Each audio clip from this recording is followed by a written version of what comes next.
2 நாளைக்கு முன்னாடி பாஜக ஆலோசனை கூட்டம் நடந்தது. இதில் பேசின நயினார் நாகேந்திரன் வந்து நமது நோக்கம் 2026 கிடையாது, 2029 தான். பாஜக எம்பிகள் தமிழகத்தில் அதிகமாக வெற்றி பெற்று நாடாளுமன்றத்துக்கு போகணும் அப்படின்னு சொல்றாரு. அது எப்படி புரிஞ்சுக்கிறது? போன தடவை 40 தொகுதி வெற்றி பெற்றாங்க. 40 வெற்றி இல்ல, போன தடவை எல்லாமே ஜெயிச்சாச்சு. சொல்லுங்க பாப்போம், எவ்வளவு ஓட்டு வாங்கினாங்கன்னு அவங்களே எடுத்து பொய் கணக்கு சொல்லிட்டு இருக்காங்க. சரியா எடுத்து பார்க்க சொல்லுங்க. 2 பேர் தான் ஃபைட் கொடுத்தது.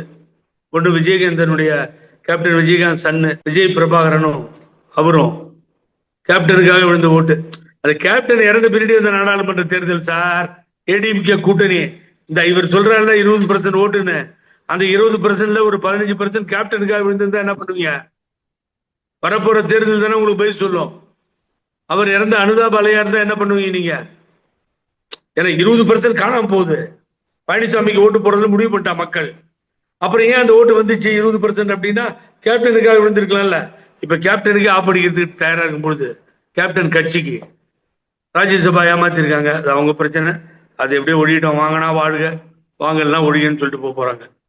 அது வேற பிரச்சனை. ரைட்டு, இதுதான் நடந்திருக்கு. ஆகவே இங்க ஓட்டும் இல்லை, பூத்தும் இல்லை, ஒன்றும் இல்லை, வேட்பாளர் கிடைக்கல. இதுக்குதான் சார் அவர் ஒரு ஜாலியா ஒரு டூர் வராரு.